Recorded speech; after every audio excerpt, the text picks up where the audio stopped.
بسم اللہ الرحمن الرحیم۔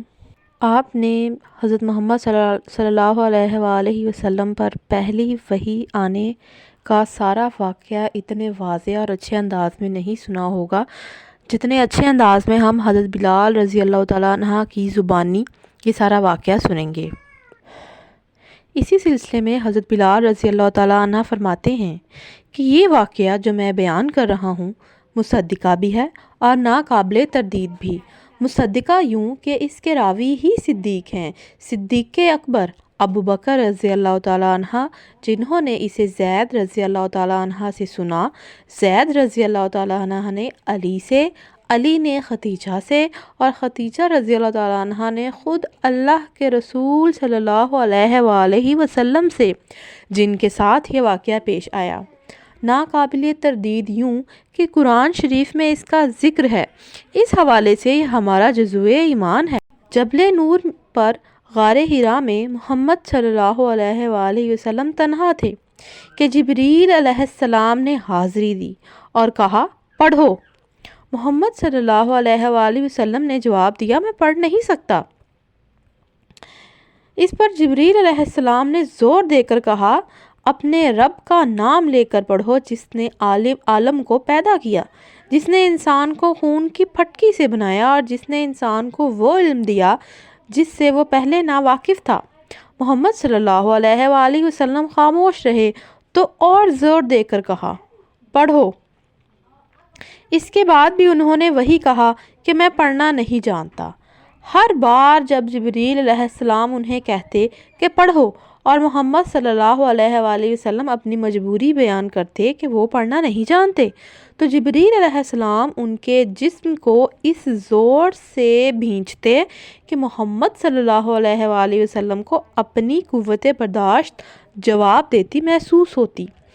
تیسری مرتبہ جب جبریل علیہ السلام نے یہی انداز اختیار کیا تو محمد صلی اللہ علیہ وآلہ وسلم سمجھے کہ بس اب موت قریب ہے، لیکن اس کے بعد فوراً ہی جبریل علیہ السلام نے اپنی گرفت ڈھیلی کر دی اور غار سے باہر چلے گئے۔ ان کے جانے کے بعد محمد صلی اللہ علیہ وسلم کو یوں لگا کہ کوئی تحریر یا پیغام ان کے اندر ثبت ہو گیا ہے۔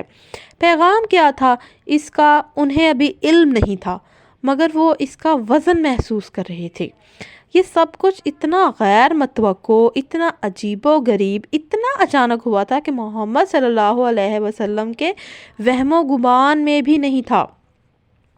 کلام الہی کی جلالت سے وہ لرزہ براندام تھے اور اس واقعے کے ایک پہلو پر غور کر کے اسے دائرۂ فہم میں لانے کی کوشش کر رہے تھے، مگر گتھی تھی کہ کسی طرح سلجھنے میں نہیں آتی تھی۔ مکے میں وہ حسن اخلاق کا اعلیٰ ترین نمونہ تسلیم کیے جاتے تھے۔ انہوں نے اپنی زندگی کے 40 سال اس متانت، سنجیدگی اور شائستگی سے گزارے تھے کہ کسی سے تلخ کلامی تک کی نوبت نہیں آئی تھی۔ تو اگر دیکھا جائے کہ کسی کا اس سختی سے انہیں بھینچنا، یہ تجربہ ان کے لیے قطعی ناقابل توجیہ تھا، اور کلام الہی کی سطوط نزول کے تناظر میں جو خود اپنی جگہ ایک معمہ بنا ہوا تھا، یہ نامانوس سلوک انہیں ناروا محسوس ہوا۔ سوچ کی ایک لہر یہ بھی اٹھتی تھی کہ یہ عقدہ جتنا حیرت انگیز اور ناقابل فہم تھا، ہو سکتا ہے کہ اس کا حل بھی اتنا ہی انہونا اور خلاف معمول ہو سکتا ہے کہ اس میں تشویش کی کوئی بات ہی نہ ہو، بلکہ سب کچھ بظاہر جتنا پریشان کن اور تکلیف دہ محسوس ہو رہا تھا اتنا ہی خوشائند اور نیک انجام ہو۔ پھر بھی اس محیر العقل تجربے کے انجانے مضمرات سے ان کا سارا بدن لرزاں تھا، وہ کانپ رہے تھے۔ اسی کیفیت میں وہ لرزتے کانپتے غار حرا سے باہر آئے اور حیرت کے عالم میں آہستہ آہستہ کوہ حرا کی بلندی پر اس سمت میں چڑھنا شروع کر دیا جدھر سے نیچے اترنے کا راستہ تھا۔ ابھی نصف راستہ بھی طے نہیں ہوا تھا کہ جبریل علیہ السلام انہیں دوبارہ نظر آ گئے۔ اس بار وہ انسانی شکل میں تھے اور افق پر کھڑے تھے۔ محمد صلی اللہ علیہ وآلہ وسلم جس سمت بھی رخ کرتے، شمال، جنوب، مشرق، مغرب، انہیں موجود پاتے۔ پھر ایک بار انہیں ان کی آواز سنائی دی۔ وہ بولے محمد تم اللہ کے رسول ہو اور میں جبریل ہوں۔ حیرت اور پریشانی کے اسی عالم میں وہ تیز تیز قدم اٹھاتے ہوئے اپنے گھر کی طرف روانہ ہو گئے۔ سارا بدن کانپ رہا تھا۔ گھر پہنچتے ہی بستر پر لیٹ گئے اور کئی کمبل اپنے اوپر اوڑھ لیے۔ سر منہ سب ڈھانپ لیا۔ اللہ تعالیٰ نے اسی موقع کی مناسبت سے انہیں مدثر کہہ کر پکارا تھا۔ مدثر یعنی چھپنے والا، اپنے آپ کو ڈھانپنے والا۔ رب ذوالجلال والاکرام کو تو علم تھا کہ اس نے کیا کہا ہے اور کیوں کہا ہے۔ اس کا پیغام پہنچنے پر محمد صلی اللہ علیہ وسلم کی جو حالت ہوئی تھی اور اس مہیر العقول روحانی تجربے کے بعد وہ جس کیفیت سے دوچار تھے وہ بھی اللہ جل شانہ کے علم میں تھا، لیکن یہ سب کچھ ایک خیر عظیم کی خاطر ہو رہا تھا اور ناگزیر تھا۔ ادھر محمد صلی اللہ علیہ وسلم کے دل کا حال یہ تھا کہ اس واقعے کے تقریباً 1 گھنٹے بعد بھی وہ اپنے آپ کو کمبلوں میں سمیٹے اس کے رموز و نکات، اس کی توجیہ اور توضیح میں مصروف مجسمے سوال بنے ہوئے تھے۔ یہ رویت واقعی من جانب اللہ تھی یا شیطان نے انہیں دھوکہ دیا تھا؟ ایسا تو نہیں کہ فی الواقعہ کچھ بھی نہ ہو اور ان کے ذہن نے از خود کچھ ہیولے کھڑے کر دیے ہوں؟ یہ تو وہ جانتے تھے کہ وہ محض انسان ہیں۔ بدن کی کپکپی تھی کہ ختم ہونے میں نہیں آ رہی تھی۔ انہوں نے کچھ اور کمبل اوڑھ لیے۔ اتنے میں خدیجہ رضی اللہ تعالیٰ عنہ آ گئیں تو انہوں نے انہیں شروع سے آخر تک سارا واقعہ تفصیل سے سنایا۔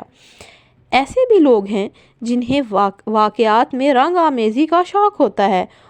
انہوں نے اس واقعے سے بھی بہت سی کہانیاں منسوب کر رکھی ہیں، مگر اس قسم کی خوش کن رنگ آمیزیاں خانہ بدوشوں کے الاؤ کے گرد ہی سجتی ہیں، تاریخ کے اوراق کو زیب نہیں دیتی۔ میں تو وہی کہوں گا جو میں جانتا ہوں۔ رب کریم نے خدیجہ رضی اللہ تعالیٰ عنہ کو بڑی بصیرت سے نوازا تھا۔ انہوں نے اپنے خاوند کو تسلی دی، ان کا خوف ختم کرنے کی کوشش کی، ان کے خدشات دور کرنے کے لیے دلائل دیے۔ سب سے بڑی بات یہ ہے کہ انہوں نے ساری صورتحال کا ادراک کر لیا، اور اس وقت جب حضور اکرم صلی اللہ علیہ وسلم کو بھی یقین نہیں تھا کہ کیا ہوا ہے، کچھ ہوا بھی ہے یا نہیں، وہ یعنی حضرت خدیجہ اس واقعے کی صحت پر ایمان لے آئیں۔ ان کے ایمان نے رسول صلی اللہ علیہ وسلم کو حوصلہ دیا۔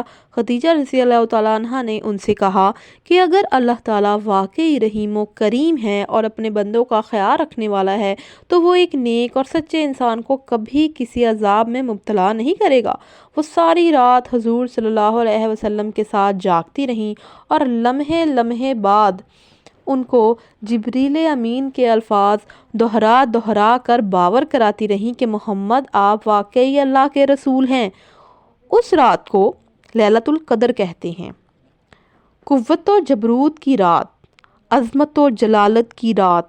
اس رات اللہ غفور الرحیم نے انسان کو روشنی عطا کی اور اس پر اپنی رحمتوں کا نزول فرمایا۔ اس رات اس نے جبریل علیہ السلام کو کرۂ ارض پر بھیجا۔ اس رات اس نے اپنے رسول صلی اللہ علیہ وسلم کو اپنا پہلا پیغام پہنچایا۔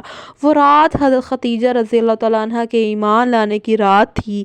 اسی مناسبت سے اس عظیم و برگزیدہ خاتون کو ام المومنین کا لقب عطا ہوا۔ بعد میں دیگر ازواج مطہرات نے بھی یہی لقب پایا۔ کوئی یقین سے نہیں کہہ سکتا کہ یہ رات کب آتی ہے۔ یہ تو ٹھیک ہے کہ رمضان المبارک میں آتی ہے، مگر کب؟ رمضان ماہ صیام ہے، نزول قرآن کا مہینہ، کشف اسرار ربانی، عرفان حقیقت اور معرفت الہی کا مہینہ ہے۔ لیکن ایک چاند سے دوسرے چاند تک رمضان کی 30 راتوں میں سے وہ کون سی رات ہے جس کی برکات قرآن کریم کی سورہ قدر میں بیان ہوئی ہیں؟ کچھ کہتے ہیں کہ 17ویں ہے، کچھ کہتے ہیں 23ویں، کچھ کا خیال ہے 25ویں یا 27ویں۔ اس پر سب متفق ہیں کہ یہ ماہ رمضان کے آخری پندواڑے کی ایک تاک رات ہے۔ سورہ قدر میں اللہ تعالیٰ اس رات کی فضیلت بیان کرتے ہوئے فرماتا ہے کہ یہ رات 1000 مہینوں سے افضل ہے، مگر صرف اللہ ہی کو علم ہے کہ یہ رات کون سی ہے۔ اس واقعے کے بعد میں کئی دفعہ جبل نور پر گیا۔ غار حرا کا مدخل اتنا نیچا ہے کہ تقریباً رکوع کی حالت میں اندر داخل ہونا پڑتا ہے۔ اندر مدخل سے بائیں ہاتھ چھت بھی اتنی نیچی ہے کہ جھک کر بیٹھنا پڑتا ہے، مگر آرام سے نہیں، کیونکہ سطح ہموار نہیں ہے۔ اسی ناہموار سطح پر بیٹھ جائیں۔ اس طرح کے مدخل آپ کے دائیں ہاتھ کی طرف ہو تو بائیں طرف اور سامنے غار کی چٹانوں میں 4-4 6-6 انگل کی درزیں ہیں۔ لمبائی کے رخ پر تقریباً 3-3 4-4 فٹ لمبی ان درزوں سے ہوا بھی آتی ہے اور روشنی بھی۔ ایک خاص رخ سے بیٹھیں تو بائیں ہاتھ کی درزوں سے خانہ کعبہ کی عمارت صاف نظر آتی ہے۔ سامنے یعنی مدخل سے دائیں طرف پہاڑی سلسلے اور صحرا نظر آتا ہے۔ یہاں سطح زمین تقریباً 1.5 فٹ نیچی ہے اور چھت بھی ذرا اونچی ہے۔ یہاں کھڑے ہو سکتے ہیں۔ نیچے ریت ہے۔ اندر کا کل رقبہ اتنا ہوگا کہ 10-15 آدمی آ جائیں گے۔ یہی چھوٹا سا غار مہبت وحی ہے جہاں اللہ کا پہلا پیغام نازل ہوا۔ میں جب وہاں گیا مجھ پر ہیبت طاری ہو گئی۔ میرے گھٹنے میرا ساتھ نہیں دے پاتے تھے اور مجھے کھڑا رہنے کے لیے کسی چٹان کا سہارا لینا پڑتا تھا۔ انسان پہاڑ کی بلندی پر کھڑا ہو تو دور دور تک دیکھ سکتا ہے۔ ساری چیزیں کتنی چھوٹی چھوٹی، کتنی پتلی پتلی سی نظر آتی ہیں۔ زاویہ نگاہ بھی چیزوں کو کیا سے کیا بنا دیتا ہے۔ ہرا سے مکے کی طرف دیکھیں اور پھر مکے کی پہاڑیوں سے ادھر حجاز کی وسطوں پر نظر دوڑائیں جہاں قبائل آباد ہیں، قافلے رواں ہیں، چرواہے صدیوں سے اپنے غلوں کی نگہبانی کر رہے ہیں۔ ایک پوری دنیا بسی ہوئی ہے، حسن، حرکت اور جہد البقا کی جیتی جاگتی دنیا۔ مگر یہاں ہرا کی بلندی سے یوں لگتا ہے جیسے ساری کائنات جامد و ساکت ہے، نہ کوئی حرکت ہے نہ آواز، بس اللہ بول رہا ہے اور بندہ سن رہا ہے۔ سبحان اللہ۔ حضرت بلال کی ساری ویڈیوز دیکھنے کے لیے آپ میرے چینل کی پلے لسٹ ملاحظہ کر سکتے ہیں اور میرے چینل کو سبسکرائب کر لیں تاکہ ہر آنے والی ویڈیو آپ تک پہنچے۔